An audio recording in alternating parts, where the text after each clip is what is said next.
Jiri Prochazka by KO, dog. The most entertaining man on the UFC roster is fighting this weekend. And let me be the first to tell you, Jiri is getting his belt back. I've said it before and I'll say it again. There's only one name at 205 pounds that beats Jiri Prochazka, and that name is no longer a light heavyweight. If it ain't Alex Pereira staring at Jiri from across that octagon, my money's gonna be on Prochazka. Doesn't matter who it is, they're getting walked down and knocked out, or maybe choked out. But more likely knocked out, especially in this fight with Carlos Ulberg. I picked Jiri by knockout over Khalil Rountree, and although it was sweaty, my ticket cashed. I told y'all to slam his money line at -172, and I'm here to say again that this is a fantastic bet, especially since he has 5 rounds against Ulberg, and the line is closer at -133.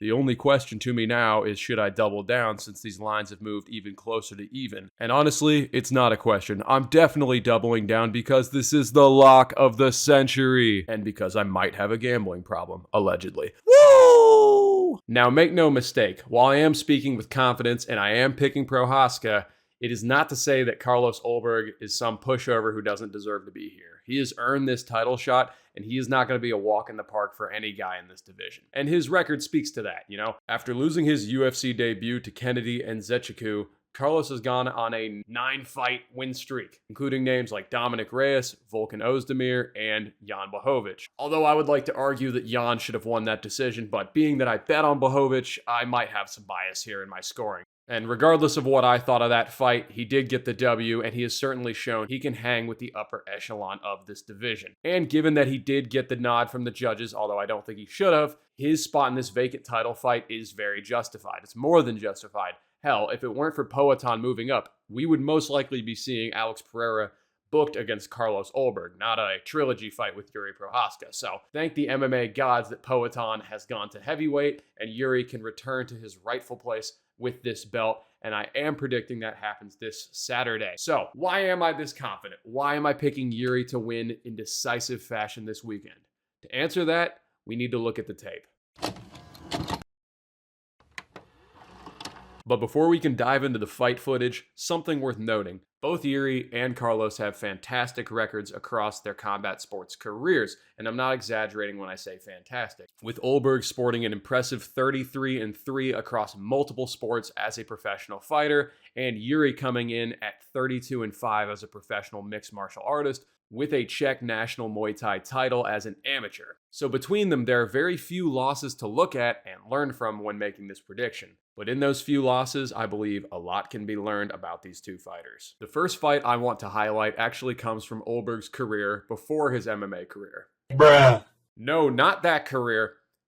This, his 2016 bout with Lithuanian kickboxer Sergey Maslaboyev in Chinese promotion EM Legend. In this fight, we see a young Carlos take the first loss of his career via leg kick spam in round number 3 to the future Glory Light Heavyweight Champion. A story that's eerily familiar for another striker out of Auckland City kickboxing, as just 5 months earlier in this same year, 2016, in China, just like Carlos Ulberg, Israel Adesanya took a rare loss to a different Glory Light Heavyweight Champion, or future champion at that time, in Alex Pereira. So suffice to say, this loss is very understandable, and it is, of course, in kickboxing, but I think a lot can be taken from how Sergey got the win over a young black jag. For those of y'all who follow kickboxing, you know this guy's an absolute monster. Sergey is a world-class kickboxer. He actually gave Alex Pereira his first loss just 3 years earlier in Brazil as an amateur fighting for the amateur world title. So considering the resume of Maslaboyev and the fact that this was 10 years ago in another sport, why is it relevant? Why am I bringing it up? Well, in this fight, which I highly recommend you check out, Carlos is showing a lot of aggression. He's throwing hard and exchanging a bit wildly at times in the pocket, something we haven't seen him do as much in the UFC, but in these days, he was a lot more aggressive in kickboxing. And we see him towards the end of the fight get melted by the hard-hitting Lithuanian, eventually getting TKO'd by leg kicks, folding under the constant pressure of the Lithuanian sledgehammer. I'm spotlighting this old kickboxing fight because we don't see a lot of cracks in the armor of Carlos Ulberg. This is a rare peek into a way that he can be beaten. We haven't seen him just get slimed out with one random shot, right? The path to victory that is very difficult to succeed with, but is there, in my opinion, is marauding forward against this guy and applying sustained damage. The problem is, following that path, Ulberg can crack. He fights very well off the back foot. I think he's very comfortable fighting off the back foot. He can also just outpoint you at range if you can't force him into those exchanges. But who better and more qualified to employ an all-pressure onslaught than Jiri Prochazka? I mean, coming forward and at times eating shots to land shots is essentially Yuri's entire game plan and fighting protocol. That is his style. But I'm getting a bit ahead of myself. We need to take a look at Carlos's sole loss in MMA. Carlos's only loss in MMA came in his UFC debut at UFC 259, a card headlined by his teammate Israel Adesanya facing his future opponent Jan Blachowicz. I remember this fight vividly. Carlos was just 4-0 coming into the UFC, and he came into the promotion with a lot of hype. He had just face-planted his opponent on Dana White's Contender Series, and not only did he get the knockout in round 1 on that Contender Series fight, but he displayed a very similar look to Izzy. And guys, this wasn't Izzy of today. This was probably the peak of Izzy's hype before he challenged Jan. He was 20-0, right? So coming in from City Kickboxing, looking like a bigger, stronger, possibly better knockout power version of Adesanya, a lot of us were locked in on this prelims fight, and I slammed that 2-1 money line on a debuting Ulberg. And for good reason. You know, Carlos did style on Kennedy for a good bit of the first round. That is until Kennedy was still standing there, menacingly.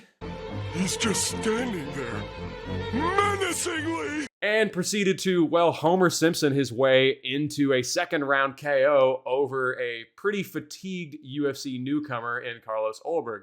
Since this fight, we've seen a lot of growth out of Ulberg. You know, we've seen a more measured, matured Carlos win 9 straight, and he's, you know, taken the finishes when they present themselves, and he's outpointed the more durable foes. He's intelligently controlled the pace, and he's made a habit of implementing the correct game plan for each opponent, not just seeking to take their head off in round 1. And that makes sense to see when you have a coach as good as Eugene Behrman. This guy's great at coming up with game plans, and I'm sure they will have the appropriate game plan for Jiri Prochazka. But that crack in the shield, that path to victory, I believe it's still there. And who better to crash through the void and press Ulberg than Jiri Prochazka? Focusing now on the former champion, I believe he has the perfect style to break Ulberg. Let's not forget, Jiri has a 100% finish rate in the UFC. There's a reason this is my favorite fighter, y'all. And it's not just because he was friendly when I met him in Japan.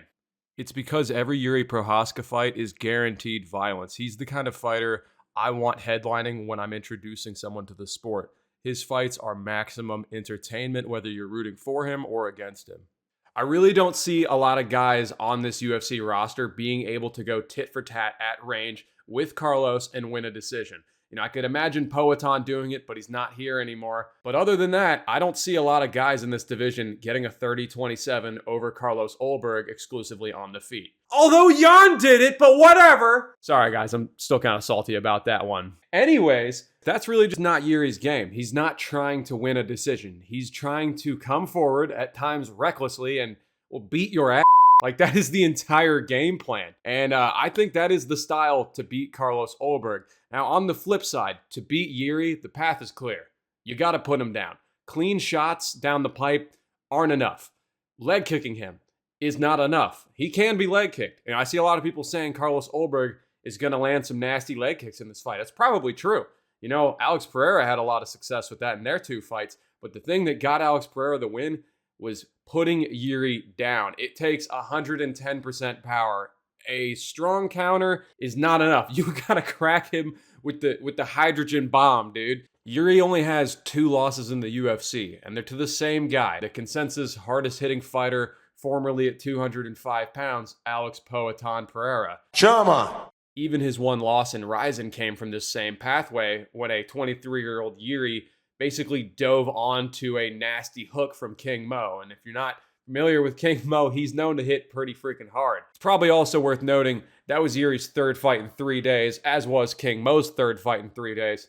Man, I love Japanese MMA. We've seen lots of guys land hard on a unprotected Jiri Prochazka chin and not even drop him. He also has great recovery when we have seen him dropped. The only guy who could actually get him out of there in the UFC has been Alex Pereira. And I'm not saying Carlos Ulberg doesn't hit hard, but he does not hit like Alex Pereira. Khalil Rountree couldn't put him down, and I don't think Carlos Ulberg hits any harder than Khalil does. If anything, I would pick Khalil to be the harder hitter of the two. And in those two Poatan fights, I mean, Jiri did eat a couple left hooks before eventually getting put down. You know, he's a very durable fighter. It takes an extraordinary amount of power to properly put him down like King Mo did and like Alex was able to.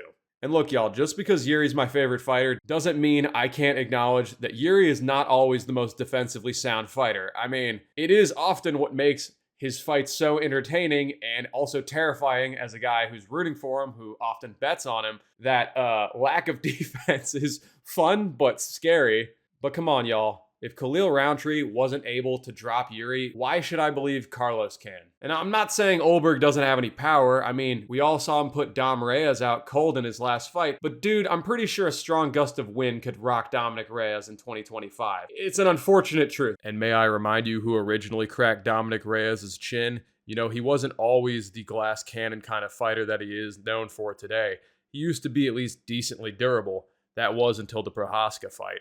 And that's because Jiri doesn't just go in there to win. He puts a beating on his opponent. But we have not seen Carlos display the extraordinary amount of power that we know it takes to put Jiri down.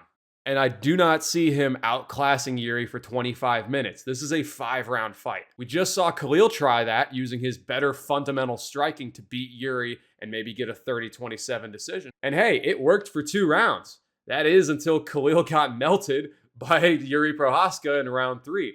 And Khalil is an absolute dog. I mean, y'all remember the Poatan Khalil Rountree fight. It took 4 rounds for Poatan to actually get him out of there. Khalil took a beating before going down to Jiri.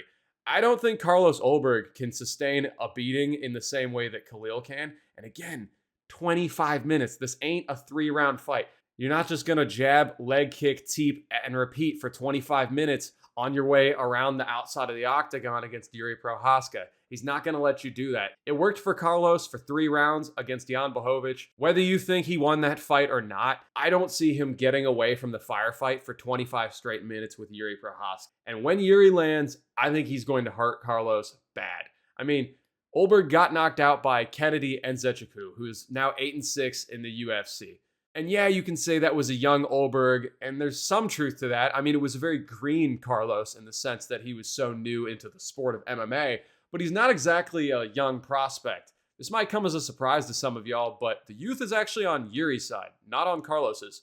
Prochazka's 2 years younger than Ulberg. I do think Carlos Ulberg is a fantastic striker, but I'm not going to sit here and tell you that he's a better, more refined fundamental striker than Khalil Rountree, and I don't think he hits harder than Khalil. Speaking of, I'd really like to see Khalil matched up with Carlos, assuming I am correct and Jiri wins the fight on Saturday.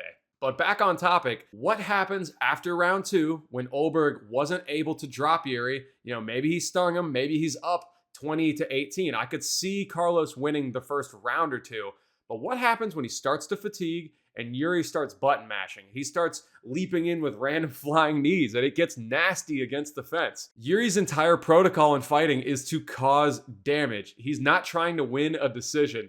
He will try to cause damage wherever the fight goes. Let's not forget, this is the same guy who submitted Glover. Jiri's got a ground game, he just doesn't use it that often. And while I'm not counting on Jiri to shoot in this fight, if we do see these two on the ground, I definitely favor Prochazka. I mean, he had some success wrestling Alex Pereira in the first fight that they had, and we do know that wrestling is just not the strong suit for these CKB guys. But like I said, I'm not counting on Jiri Prochazka making his octagon debut here. I don't think we're going to see Jiri come out shooting, although I don't think it'd be a terrible idea trying to wrestle the Kiwi to the ground. But what I can guarantee you is Carlos isn't going to just chip away at Jiri for 25 minutes and skirt around the outside of the octagon and win a 49-46, a 50-45. He's not going to just jab and leg kick his way to a decision victory, and I don't think he has the kind of power it takes to put down Jiri Prochazka. Jiri causes collisions, and it might take a few rounds, but when he causes that car crash, I think we see Carlos getting melted. Simple as. When it turns into a dogfight, Jiri's coming out of the fire, and he's coming out of that firefight with his belt. So give me Jiri Prochazka money line. Honestly, it might make sense to bet this fight live after a round or 2, and it also probably makes sense to take it as an inside the distance depending on what the odds are how much chalk you're getting, because Jiri has only been to a decision once in, 37 pro fights? Yuri's just not going to let Carlos play his game for 25 minutes. Jiri forces the fight into his area, and if you're not an Alex Pereira, you can't beat him in the pocket in those crazy exchanges. You're getting melted, dude. He'll spam a flying knee if he has to. He'll throw an elbow to spinning elbow. This is a wild man. He will eat some shots if he needs to, and he will eventually wade his way into the clinch and start delivering damage. Y'all, Jiri Prochazka is as game as they come. Oh, shit, boys. I almost forgot to mention the clinch, my favorite range of fighting.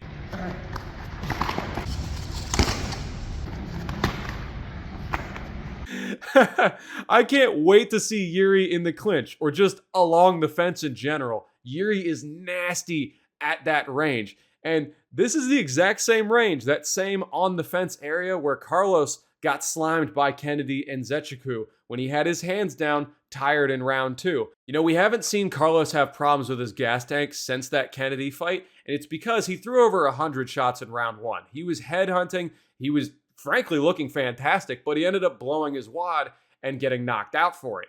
Now, the problem with the measured approach is Jiri will push the pace. He will make Carlos exchange. He's not going to be able to fight for 25 minutes on the back foot without getting into these car crashes. And when he gets tired and those hands come down against the fence, he's going to get slimed. So that's my pick, boys. That's the prediction. Jiri Prochazka gets it done at UFC 327 and reclaims his belt in devastating, brutal fashion inside the distance. He's probably then going to call out for a third fight with Poatan, which... No! God, please, no! So let me know your thoughts down below. Who do you think's going to win the title fight on Saturday? Thanks for watching, and until next time. Let's go for that. What we do here is go back. Czech Republic, motherfucker!